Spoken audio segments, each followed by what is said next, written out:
Pesan malam ini yang ingin kami sampaikan adalah pesan pengorbanan. Besok baru kita berkorban dengan kambing, sapi dan sebagainya. Ada makna yang harus kita fahami. Ada pengorbanan di dalam menjalankan perintah Allah, berjuang dan berkorban untuk bisa melaksanakan perintah Allah, untuk mendapatkan ridho Allah. Nabi Ibrahim seorang nabi pun juga berjuang. Untuk bisa berkorban perlu perjuangan. Karena waktu itu baginda atau Nabi Ibrahim alaihissalam itu menanti-nanti lahirnya seorang anak. Bahkan di usia senja beliau, di usia tua beliau baru dikarunia seorang anak yang diberi nama dengan Ismail, Nabi Ismail. Anak yang sangat dicintainya. Tidak tahu seberapa kadar cintanya, sangat mencintainya. Kemudian setelah itu Allah uji Nabi Ibrahim. Dapat perintah dari Allah untuk menyembelih Nabi Ismail. Untuk bisa melaksanakan perintah ini tidak akan mampu kecuali ada kekuatan yang Allah berikan kepada hamba yang bernama Nabi Ibrahim, yaitu kekuatan untuk berkorban, memerangi hawa nafsu. Sebab anak bagian dari dirinya, termasuk ego dalam dirinya, memerangi dirinya, memerangi hawa nafsu dalam dirinya, yang mengatakan anakku, buah hatiku, aku cintai. Kemudian Nabi Ibrahim memerangi sehingga merelakan, karena disuruh oleh Allah, maka perintah untuk menyembelih Nabi Ismail pun dilaksanakan. Lalu Nabi Ibrahim berangkat melaksanakan dengan sungguh-sungguh, pergi meninggalkan rumah, membawa alat sembelih, sang putra dibawa.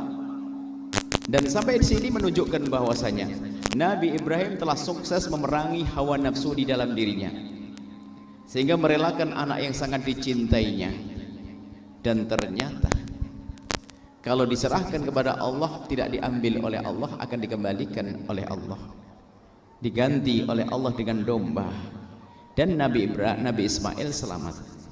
Sampai di sini yang perlu kita ambil pelajaran bahwasanya untuk mendapatkan dari Allah sesuatu yang agung perlu namanya pengorbanan. Dan ini yang harus kita fahamkan pada diri kita. Kita perlu berkorban untuk mendapatkan ridho Allah. Banyak perintah-perintah yang diperintahkan oleh Allah kepada kita, kita tidak mampu menjalankan dengan benar karena kita kurang berjuang memerangi hawa nafsu di dalam diri kita. Bukan urusan ibadah saja, ya urusan sholat, pagi-pagi sholat subuh berat kita melakukan sholat, membayar zakat berat, bukan itu saja. Akan tapi ternyata semua urusan kita harus punya kekuatan memerangi hawa nafsu di dalam rumah tangga. Masya Allah, bukankah kita berumah tangga ingin membangun rumah yang indah, tapi kenapa ada caci maki, ada olo-oloan? Karena dia tidak menahan hawa nafsunya.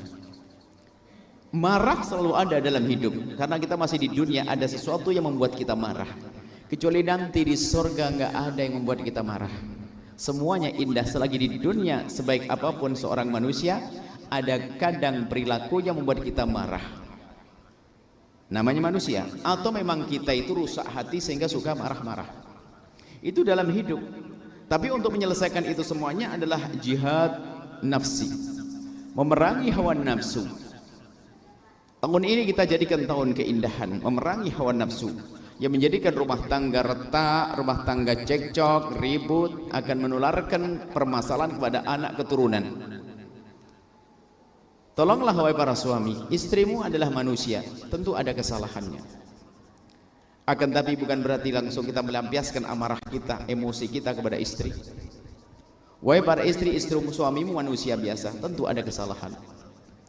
Jangan sampai suami adalah tempat melampiaskan amarah kita, sehingga ada sebuah rumah tangga yang terjadi dalam hidupnya ribut terus.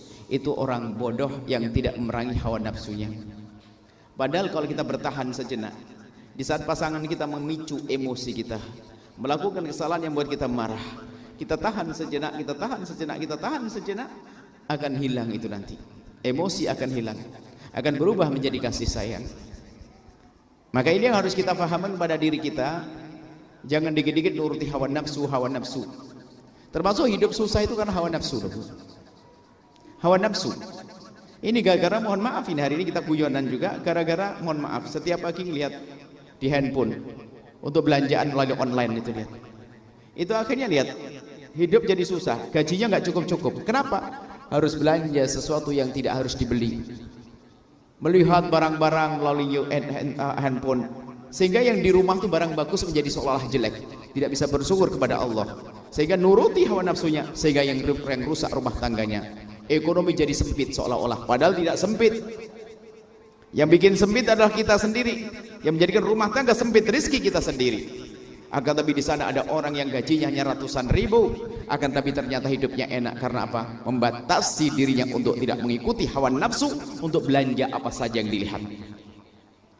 Mohon maaf, Anda masih ingat hidup zaman dulu mungkin, yang mungkin seumurnya tidak terlalu jauh dengan umur kami. Bagaimana cara beli sarung?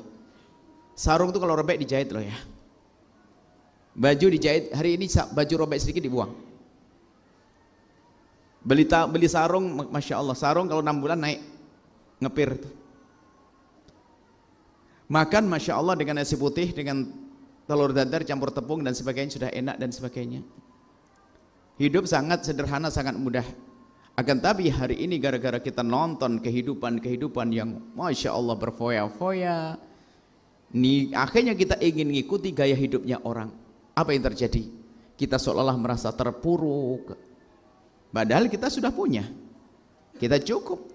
Yang menjadi tersiksa adalah rakus yang ada di dalam diri kita. Biarpun katanya orang punya gedung megah, si rakus akan tetap tersiksa. Akan tapi mari kita perangi hawa nafsu kita yang mengajak kita untuk menuruti keinginan kita untuk belanja ini, belanja itu, beli ini, beli itu. Masya Allah, kita tidak perlu kok gengsi harus makan nasi putih dengan kecap yang ditabur, dituangkan di atasnya sedikit, kemudian dengan ya sepotong tempe atau kerupuk dan seterusnya. Hari ini kita perlu membangun hidup yang sehat, bukan hidup nuruti gaya hidup action. Handphone tuh masih bisa dipakai, kenapa harus beli handphone baru lagi? Jujur, kenapa harus seperti itu? Kalau orang dulu menggunakan sesuatu itu sampai rusak. Baju, berapa baju yang sudah kita beli? Sehingga kalau ada katanya, apakah betul ini miskin negeri ini? Apakah cara hidup kita? Anda mungkin masih hidup bagaimana dulu orang tua kita, kalau ingin membuatkan lauk untuk kita, 1 telur dibagi 4 atau 5 orang, dan sangat sederhana. Tidak pernah Anda merasa susah hidup kita. Baju, Masya Allah, masih ingat sebulan beli hanya setahun sekali menjelang lebaran. Akan tapi hari ini lihat hidup kita rusak. Karena apa? Kita tidak pernah berkorban memerangi hawa nafsu kita. Biarpun Anda, semoga Allah mudahkan urusan rezeki Anda. Kalaupun rezeki melimpah, bukan berarti Anda harus berfoya-foya. Nabi tidak senang berfoya-foya. Ya, untuk kemakmuran, kemaslahatan umat, oke, Anda brol. Tapi untuk cara hidup, jangan biasakan hidup gaya sombong. Hari ini gaya kesombongan itu ada. Yang ingin nuruti hawa nafsu, pengen disanjung orang. Yang kerja di kota itu mau pulang ke rumah, kalau hari raya begini itu takut. Kenapa? Actionnya kalau pulang dari kota itu bawa mobil, rental mobilnya. Sampai di rumah pengen bagi-bagi duit biar dibilang sukses di sana, padahal utangnya segudang. Itu ada model orang-orang seperti itu. Ada model begitu. Ini gayanya orang yang tersiksa hidupnya. Kita dengan kesederhanaan, ayo kita makan nasi bungkus nggak ada masalah, nasi liwet enak dan sebagainya. Dan ternyata ini memerangi hawa nafsu, menjadikan kita kaya, kita merdeka, tidak diperbudak oleh hawa nafsu kita. Nggak pernah kita merasa terpuruk, merasa miskin, merasa kita tidak punya apa-apa. Tidak, kita merasa kaya karena kaya hati. Nah, ini yang harus kita hadirkan. Nggak perlu gengsi dengan rumah yang sangat sederhana. Nggak perlu kita merasa gengsi. Karena yang menjadikan kita merusak, mengambil harta saudara, rebutan waris, gara-gara tamak rakus, memerangi hawa nafsu. Lihat, kurang, nah, semuanya jadi rusak. Rumah tangga pun juga demikian. Suaminya pun sebetulnya gajinya mah cukup saja. Cuman sang istri mengikuti hawa nafsunya, jago belanja, habislah itu suami. Atau seorang istri mah baik, suaminya masalah nggak tahu diri. Rupanya suaminya punya selera yang aneh-aneh. Makan segala macam, Masya Allah. Ayo kita memerangi hawa nafsu kita. Biasakan dengan kesederhanaan yang diajarkan oleh baginda Nabi SAW. Nabi bisa saja mendapatkan apa saja. Kalau seandainya rumah Nabi dibangun dengan emas pun bisa. Akan tapi Nabi tidak mengajarkan itu semuanya. Kita perlu bagaimana memerangi hawa nafsu. Tolong dalam rumah tangga ya, jangan biasa dikit-dikit emosi marah dengan pasangan gara-gara hal sepele. Perangi hawa nafsu untuk tidak marah. Kemudian juga kerakusan, jangan gampang melirik kekayaannya orang lalu kita menjadi seolah-olah betul-betul tidak punya apa-apa, seolah-olah nyungsep, seolah fakir betul, padahal sebetulnya kita bisa menjadikan apa yang Allah berikan pada kita itu cukup untuk kehidupan kita. Ini yang perlu kami hadirkan pada kesempatan ini. Ayo nikmati hidup dengan bersyukur kepada Allah Subhanahu wa Ta'ala, bukan dengan membangun ketamaan, memperkuat tamak, kerakusan. Maka mulailah hari ini memerangi hawa nafsu. Jangan gampang Anda belanja sesuatu yang tidak penting bagi Anda. Jangan gampang Anda ikut-ikutan beli seperti yang mereka beli. Jangan Anda mengikuti gaya hidupnya orang. Orang beli ini kita beli ini. Orang pakai sesuatu kita ganti motor, ganti mobil seterusnya. Itu action orang tersiksa. Akan tapi subhanallah, kebahagiaan yang sesungguhnya adalah di dalam hati Anda sendiri. Biarpun katanya harta melimpah, belum tentu dia bahagia kalau hatinya kropos, tidak pernah bersyukur kepada Allah Subhanahu wa Ta'ala. Kita menemukan orang yang tampak kaya raya. Bahkan waktu kita membuka konsultasi, dulu kan ada, kita buka konsultasi setiap hari Senin, sehari penuh sampai saya capek dengan itu semuanya. Datang berbondong-bondong orang. Apakah orang fakir yang datang? Bukan. Mereka tahu orang kaya pakai mobil, punya problem semuanya. Jadi tidak jaminan kekayaan menjadikan mereka bahagia. Yang bikin bahagia adalah rasa syukurmu wahai istri kepada suamimu, rasa syukurmu wahai suami kepada istrimu. Hidup saat mudah berterima kasih kepada pasangan, bukan saling menghujat. Maka bersama ini kami tutup acara ini dengan membangun kebiasaan yang baik di rumah kita.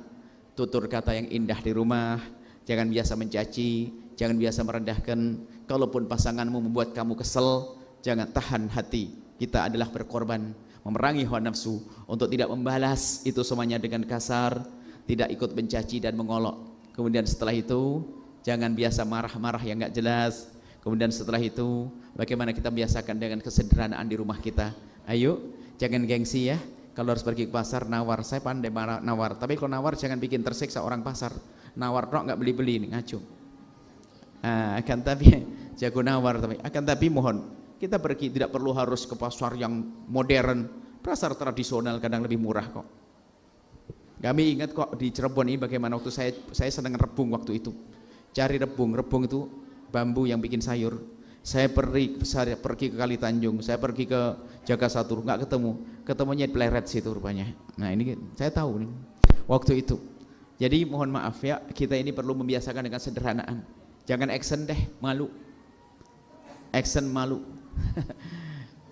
Pengen tambah dianggap sebagai orang kaya, tapi nyungsep di rumah ribut terus. Kalau keluar mentereng pakai mobil, mobilnya adalah sertifikatnya nggak jelas, rumahnya nggak jelas. Action, alangkah tersiksanya orang hidup dengan cara semacam ini. Hanya orang bodoh. Akan tapi lihat, orang kaya sesungguhnya adalah kaya hati. Tidak bisa dibeli, tidak bisa direndahkan. Dia akan mulia di hadapan Allah. Itu saja insya Allah ya. Rizki yang halal, jangan gengsi harus mencangkul, jangan gengsi harus jualan teh, jangan gengsi harus bekerja di tempatnya orang. Orang yang sangat dicintai Nabi sampai diambil menantu oleh baginda Nabi, namanya Imam Ali bin Abi Thalib. Dia punya kerjaan apa beliau? Beliau punya pekerjaan adalah menurunkan korma, gaji. Kadang gaji sehari cukup 3 hari, kadang gaji 3 hari hanya cukup sehari. Nurunkan korma. Kalau hari ini nurunkan korma itu adalah naik pohon kelapa. Di sini kan nggak ada korma. Apakah yang demikian itu menjadikan Imam Ali runtuh rendah? Tidak. Akan tapi tetap mulia. Kemuliaan adalah dari sifat, dari dirinya, dari hatinya yang baik yang kenal Allah Subhanahu wa Ta'ala. Mari kita memerangi hawa nafsu ya. Jangan gampang marah kepada sama, apalagi seorang anak kepada ibundanya. Oh, daftar sengsara. Anak kok jahat sama ibunya, anak kurang ajar sama ayahnya, nggak akan bisa bahagia sampai kapanpun. Dia akan sengsara. Kemudian jangan lupa korban yang sungguhnya. Kalau hari ini Anda belum bisa korban kambing atau sapi, niatlah tahun depan, sebab korban itu adalah dianjurkan setiap tahun. Insya Allah setiap tahun dianjurkan. Kapan Anda menemukan hari raya Idul Adha, maka saat itu Anda dianjurkan untuk menyembelih korban. Sehingga kalau kita paham makna ini, kampung kita akan ramai dengan korban. Kadang kampung itu penduduknya 1000, kambingnya 4. Ya akhirnya dapat secuil begitu. Memang suka soto sih. Soto kan tidak usah daging banyak ya, makanya Allah Maha Kasih ya. Gara-gara yang korban sedikit karena salah paham, akhirnya dijadikan hobi makan soto. Soto kan secuil sedikit dagingnya. Yang penting kuahnya banyak begitu. Insya Allah ke depan budaya korban. Hari ini berapa orang berkorban di sini? Tahun depan mungkin sudah 4 kali lipat, 5 kali lipat. Budaya korban sunnah dianjurkan, pahalanya besar. Ini saja, dan juga semoga Allah menjadikan kita hamba yang saling mencintai karena Allah, jauh dari kebencian, jauh dari dengki, jauh dari dendam, yang ada hanya cinta. Setelah Anda menyaksikan video ini, jangan lupa berselawat kepada baginda Nabi Muhammad sallallahu alaihi wa alihi wa sahbihi wasallam.